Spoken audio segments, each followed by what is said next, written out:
Gledate oddajo Klepet ob kavi. Lep pozdrav!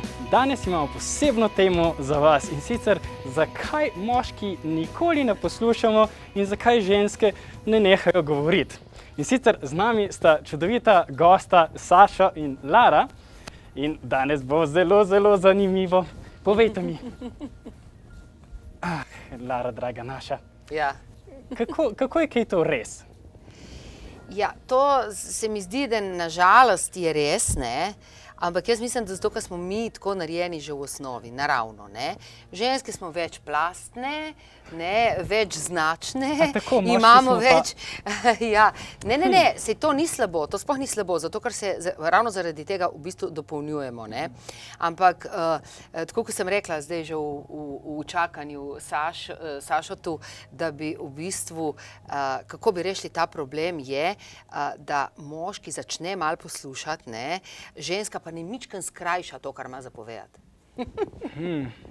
Zato je potreba dosta ene kontrole pa treninga, ne pride to kar pač samo po sebi. Pride. Jaz mislim, da če človek malo prisluhne, ne vem, tudi moškemu, no konec koncev, ženske smo res, veliko stvari moramo pregovoriti, moramo dati ven.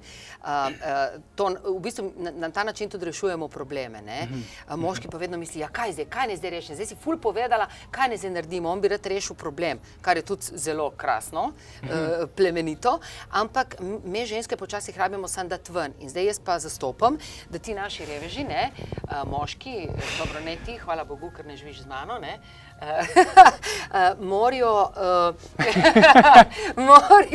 morajo to poslušati in bi to skrajšali, ker vem, da moški on zelo kratko, jasno pove in poveste kakorkoli, mi ženske moramo pa na dolgo, pa vsako malenkost povemo, pa tako je bilo, pa tako je bilo, ne? Okej. Kaj pa ti misliš, glede na to, da si moški, pa boš na krajšo in na hitreje povedal? Tako. Prvo, ne vem, kaj je ona v teh 5 minutah hotela povedati. Vem pa, da je imela namen nekaj povedati. Ne? Spoštujem ženske, rad imam ženske, ker ste lepe. Ena reklama pravi, ohranimo les tak, naj tudi ostane, les je lep. Ne mislim za ženske to, ampak jaz bi rad, da ženske ostanete takšne, kot ste. Če imaš res mišljenje, da ste frfle, da rade govorite, da mas vi ne poslušamo, samo da govorite, saj ne gre za to, da moški posluša žensko. To je performance, to je instalacija. Če ženska govori in nima vsebine, je lahko erotična. Namreč, ženska z vsebino je egzaktna. Egzaktne ženske temeljijo k slavi, moči, denarju, oblasti in vplivu. Ženska, ki se oklepa denarja, ki se oklepa vpliva in oblasti, je možača. Možača govori egzaktno in sprejema neke vodstvene funkcije. Medtem ko ženska, ki nič ne pove in veliko govori, izraža svoj eros, izraža svoj platonizem. In to je lepo. Tiha žena, dar božji pa to. Tako. Ja, no, ampak ženske, mislim, tudi kaj povemo, veš, samo če bi vi poslušali, bi slišali, da smo kaj povedali. Število moških... Kdaj sta pa videla obupana ratela, da sta rekla, ok, zdaj bomo pa prav začela delovati v tej smeri, da gremo to še povedati svetu? Ženske imajo neverbalno komunikacijo najbolj izraženo. Zdaj me spomnim, da jaz sem letnik 1960, Lara. 10 let sem starejši od tebe. In se spomnim, ko sem bil še otroček, ko so bile generacije mojih staršev. Kakšna je bila razlika med moškim in žensko in načinom komunikacije? Moški, generacija mojih staršev, so se razdelili v 4 skupine. Tisti, ki niso imeli avtomobila, tisti, ki so imeli fiškota, tisti, ki so imeli rabljen avto iz tujine in tisti, ki so imeli Mercedesa, Benfla ali pa Audija. To je bila moška moč, to je bila njihova komunikacija. Oni niso veliko govorili, ampak so odprvili gas. Če pa nismo imeli avtomobila, zelo pač tiho. Ženske so se pa isto delile v 4 kategorije. To je bilo tako, pazi, se boš strinjala ali pa ne. Prva kategorija, ženske, ki niso imele cunj. So imele kaj za obleči. Druga kategorija, ženske, ki so imele cunje in so se preoblačile, ker so imele mehken asortiman. Tretja skupina, ženske, ki so se lahko vsak dan preoblekle. In četrta skupina, ženske, ki so imele pelc, mantel in zlatnino. Četrta skupina so se vezale na moške iz četrte skupine. Audi, Benfl, Mercedes. Prva skupina brez cunj, moški brez avtomobila. In tam je bila komunikacija popolnoma drugačna, kot je bila komunikacija v najvišji stopnji. Zdaj se pa ta komunikacija nekoliko spreminja. Ženske postajajo možače, ravno zaradi tega, ker se oklepajo oblasti in vpliva, moški postajajo pa feminilni. Radi bi bili tako namazani kot ženske, radi bi imeli podoben botoks kot ženske, radi bi si povečali prsi. A ti meni poveš, da moji lasje govorijo o tem ravno zdaj, ali kaj? Tvoji lasje ne govorijo. Ne? Ti rabiš elektrostatično napetost, da ti jih dvigne po koncu. Ne? Ker lasje so nekaj, kar pada. Ne? Seveda si pa moški, imaš pa nek statični element, ki ne potrebuješ elektrike, da ga dvigne. No, zdaj pa že erotiziramo zadevo. Dobro, da nam šli zdaj predaleč. Gospodična, kaj menite o vsej tej teoriji, ki smo jo ravno kar slišali, teorija zarote? Ja, mislim, Saša ima eno svojo teorijo in moram reči, da ga nisem dobro poslušala, ne? Je rekel, da se vloge menjajo. In zdaj smo videli, kako je on govoril in kako sem se jaz delala, da ga poslušam, mi je šlo malo takole, ker nisem vedela, kaj, kjera grupa A, B, aha, uni gre z unim, uni gre z unim. Malo se hecam, ne? Ampak je... Ja, dobro, zdaj jaz ne vem, kaj ima, ni imela dosti veze zdaj, ja, mogoče s komunikacijo. Dobro, deva se midva vprašati nekaj. Si želiš postati možača? Ne. Si želiš, da bi tekla na 100 metrov toliko Usain Bolt, da bi imela brke in da ti bi iz prsi pognale grozno velike kocine? No, zato ostani taka mehka, kot si. A si želiš, da bi pa jaz recimo prišel v tvoj studio, tam, kjer si doma, in bi si začel šminkati cel dan? In bi rekel, kako sem imela. Ne. Se pravi, hočeš brutalno, da te zadavim kot moški, ne pa da te posiljujem z nekim feminizmom. Ja, to je res. Zdaj smo končali. Moraš biti moški. Ja. Sem nečken. V tej nori debati, kaj menite, da je dejansko potem nek način, kako lahko pač pari dejansko prinesejo to moškost moškemu in ženstvenost ženski in da v bistvu to nekako harmonično deluje? Da ostanemo v skladu z naravo in da ženska ostane ženska in da moški nekako ostaja moški, tako kot je on v bistvu že povedal in jaz se tle strinjam, da emancipacija ne pomeni, da postajamo mi možače, da si šraufamo same avto, da je to ne. Zame emancipacija to, da recimo imam enake pravice kot moški, da sem enako plačana za isto delo, da se me upošteva v družbi enako vredno. Ampak to zame pa ne pomeni, da more moški kar naprej v kuhinji biti, zdaj si pa vse delimo. Ne. Jaz sem zelo, da še vedno ostajajo ženska in moška opravila, ker je nekaj na tem. Verjetno se bom jaz v kuhinji res boljš obrnila, ampak on bo pa ta čas, ne vem, avto zrihtal, pa uno bo naredil, ali pa zaslužil, ali pa neki. Tako da sem zadovoljna, če mi kaj pomaga, ampak jaz nočem v moškega v predpasniku. Hočem, da moški ostane moški, da me odpre vrata, da me pelje, da me vse eno kot žensko tretira, da sem jaz lahko ženska ob njem. Lara, o tem bomo še zdaj spregovorili, ampak predtem pa še dogodki naprej. 21. oktobra 2019. godine ponovo dolazim u Ljubljanu. U Sloveniji sam čest gost, međutim u Ljubljani nisam bio nekoliko godina. Mislim da je vrijeme da naši Slovenci u glavnom gradu Slovenije čuju novosti iz Bosanske doline piramide.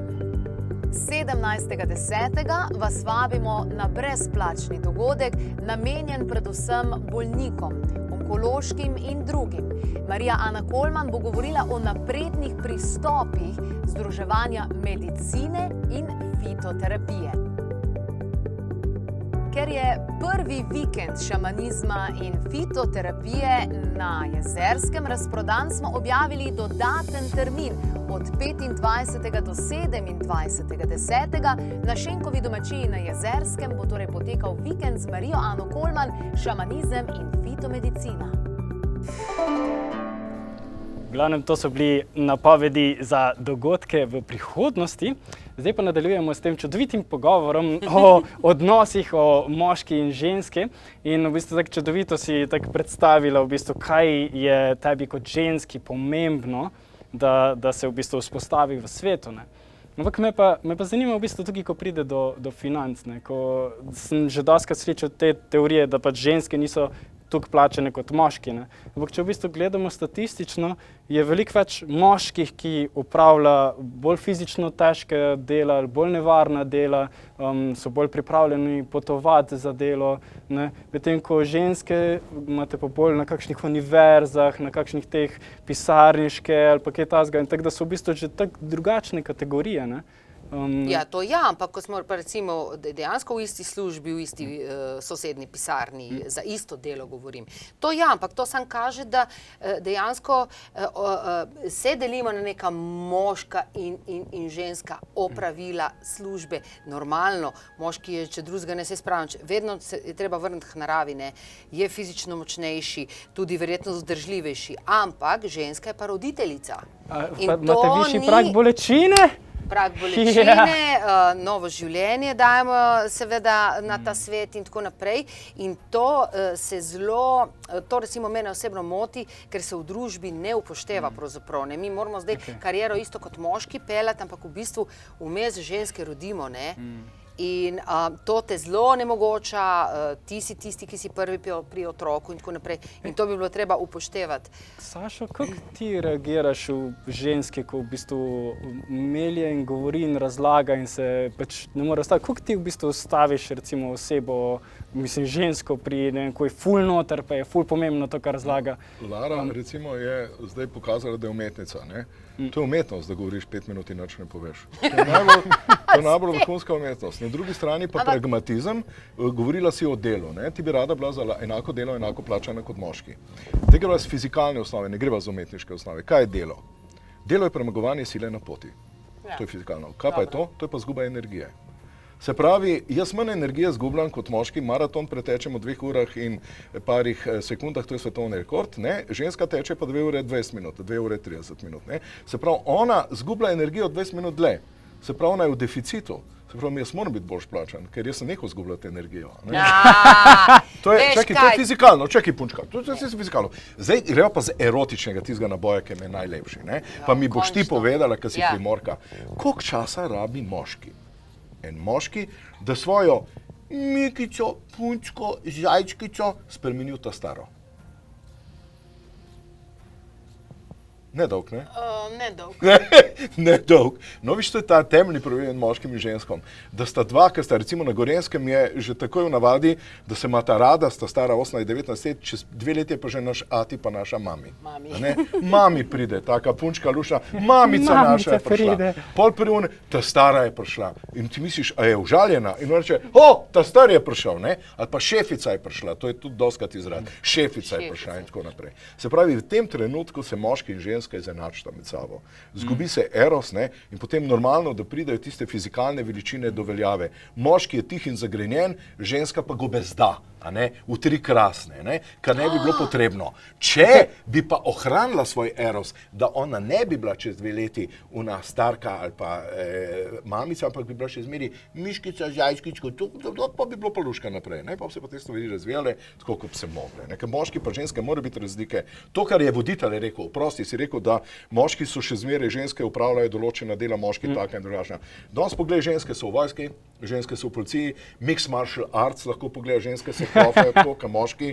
Žensko pogledaš, ne veš točno, a je moški, a ni moški, na gobec te užge, dati za vrat, dati en majgeri okoli 6, te zbije na tla, ostaneš brez zob. Ste kar nevarne postale, ne?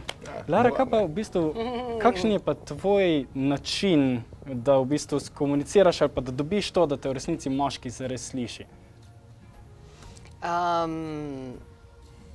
Zdaj bom rekla nekaj, kar bo Sašo tu všeč, seveda eros. Sem vedela. Ja ne, seveda, jaz mislim, da to je tudi žensko, ženstveno, ne govorim zdaj seveda o tem ta nižjem erosu, oziroma jaz si zelo prizadevam, da bi imeli tudi za pametno, kar mi danes ni uspelo s Sašom, že vrsto let, kar se poznava. Se hecam. Ampak ne, seveda, da borim se tudi z neko svojo bistrostjo in s tem. Vsekakor je pa, ja, videla sem, jaz sem se najprej tudi do tukaj oblačila in tako, in tudi, ko sem se hotela uveljaviti in kot igralka in kdorkoli sem rekla, ne boste me gledali v dekolte, ne boste gledali mojih oblin, sem bila takole bolj, ker sem hotela malo bolj intelektualka izpasti in gor in dol, ampak na koncu sem videla, da je res potrebno čist mal, se ne preveč, ampak čist mal in vendarle te svoje čare, zdaj govorim res pozitivno, vendarle vklopiti zraven tega, ker si ženska. In povej, ne sramuj se, in potem sem si takole čist malo odprla dekolte kot zdaj, ne preveč, zdaj simbolično govorim, ampak res, da sem se zavedla tega, da lahko in da ne bom, pa zdaj zato, da bom se v moško celo oblačila, kakor je bilo v zgodovini, ko so hodile v te klube samo moški, pa so se pol kakšne pisateljice takole oblačile, da ne rabim zdaj tega, ampak da bom svojo ženstvenostjo in da bom prepričala dejansko tudi za eno vsebino. No in ta vsebina je pač meni pomembna, da vlagamo vase celo življenje, tudi tako, ne samo nase, ampak vase. Veš kaj, ful bi rad šel tudi še majčkeno bolj v te energijske aspekte. Ampak preden gremo tja, nam bo povedal naš dr. Semir Osmanagić malo več o energijah in o piramidah, ki so fantastične, sem bil 2-krat tam in so res ene spremembe, ki sem jih začutil, ko sem bil tam. Tako da poglejmo si to.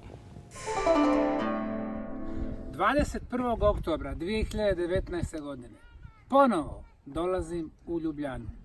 U Sloveniji sam čest gost, međutim u Ljubljani nisam bio nekoliko godina. Mislim da je vrijeme da naši Slovenci u glavnom gradu Slovenije čuju novosti iz Bosanske doline piramida. Ovaj projekt je projekt koji je arheološki, naučni, energetski, duhovni, ljekoviti.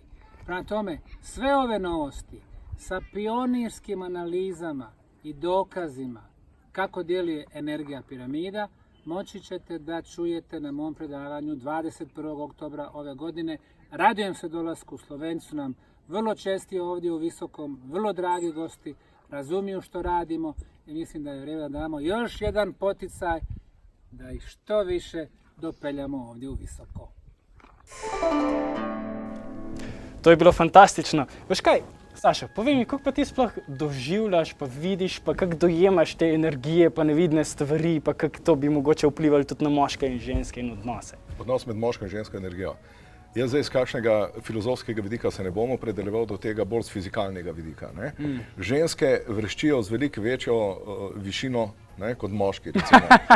In kaj pomeni? Višji ton pomeni večje število decibelov. Nihče, ki je imel nizek ton, ni spravil ogromno število decibelov. Zmeraj je bilo to rezervirano za one. Zato tudi soprani, ne vem, niso nekako popularni. Sopran pri ženskah ne pomeni kaj dosti. Še nisem videl nastop 3 sopranov, 3 tenorjev pa ja in 3 baritonov. Res me nisi poslušal. Samo vse pevke hočejo biti sopranistke. Govoril sem o teh frekvencah, o teh energijah. Veš, kaj zdaj ti govoriš o zvoku, ki so sicer valovanje, ampak to moško-ženska energija, veš, to... Ja, to lahko ti, ki si mlad, govoriš. Jaz zdaj teh energij več ne občutam. Ja, res, najbolj ta eros mi daje, recimo steklenica pira mi je večja eroska ženska. Kremšnita mi daje neko določeno energijo, ki se tudi pozna, če ješ kremšnito. Če žensko energijo srkaš, hujšaš. Če pa srkaš neke druge energije, pa pridobivaš na teži, pridobivaš na značaju. Če bi bil mlajši, zdaj, če bi od tvojih let in tako naprej, bi sigurno rekel, da ima ženska takšno energijo, da racionalnost odpove na vsakem koraku. Močnejša je od alkohola, od heroina, od kokaina, od česarkoli. Seveda ima pa svojo dobo staranja in se normalno spreminja v ta staro, v mamko in podobne zadeve. Ni res, zato ker ne glede na starost, jaz poznam, ne vem, starejše ljudi, tako moške kot ženske, kar pogledaš, pa ima 70 let, rečeš, Madonna, še jaz bi ga pogledala, ker ima energijo. Jaz mislim, da energije so zelo važne, ne kako ti izgledaš, ampak katero energijo imaš, je pa včasih res povezano. Več, ko imaš te življenjske ženske energije, ljubezni do življenja, si poln nečesa, tudi ne dovoliš, da bi se na zunaj postaral. Vidiš, da so športniki. Imaš mlajše kot starejše. Zakaj bi imela 70-letnika, če imaš lahko 30? Kje si to slišal? Ja, ne vem. No. Ne vem. Ne, ampak zaradi energij in ne, lahko jaz to povem. Zakaj? Zato, ker vidim, da recimo moja generacija, žali Bog, moram reči, dobro, zdaj večinoma jih je še poročenih, ne moram skakati v zelje, ne? Ampak recimo tisti, ki niso, ali so ločeni, ali so kakorkoli, ne vem, kako ne rečem, imajo premalo že te energije zame življenjske, ali se malo preveč postanejo nesrečni, ali se nekje zgubijo, ali pa pridejo v krizo srednjih let in rabijo eno 25-letno. Tako da ni, mene so te energije zelo pomembne. A ti si že v krizi srednjih let? A je kriza srednjih let energija? A je to izguba energije ali je to dodatek energiji? A je to kinetična energija ali je to potencialna energija? V glavnem, ali govorimo o zakonu o ohranitvi energije, a ohranjamo energijo? Ja, ampak naprej bomo še nadaljevali ta pogovor. Tako da zdaj pa moramo žal zaključiti ta fantastičen pogovor, ko bi ga še za orang se pogovarjal naprej. Tako da se opravičujem, ampak moram pa povedati, da je en fant, ki je bil gluhonem, in je v bistvu si kupil kužka, ki je bil isto gluhonem in ga je dejansko naučil znakovnega sporazumevanja in ga je na ta način natreniral, da sta se komunicirala med sabo in ga je razumel kužek. Kar pomeni, da če on lahko tega kužka naučil in natreniral, sigurno tudi lahko moški žensko in žensko moškega natrenirata drug drugega, da se bi bolj v bistvu razumela in dejansko imela harmoničen odnos. Kaj menite? Hvala lepa in nasvidenje. Velike riti so moderne. Zdaj? Ja. Ja. A si ti to opazil? Ja, sem. Jaz, kaj sem... Big ass. Ja, big ass. Ja, na polno.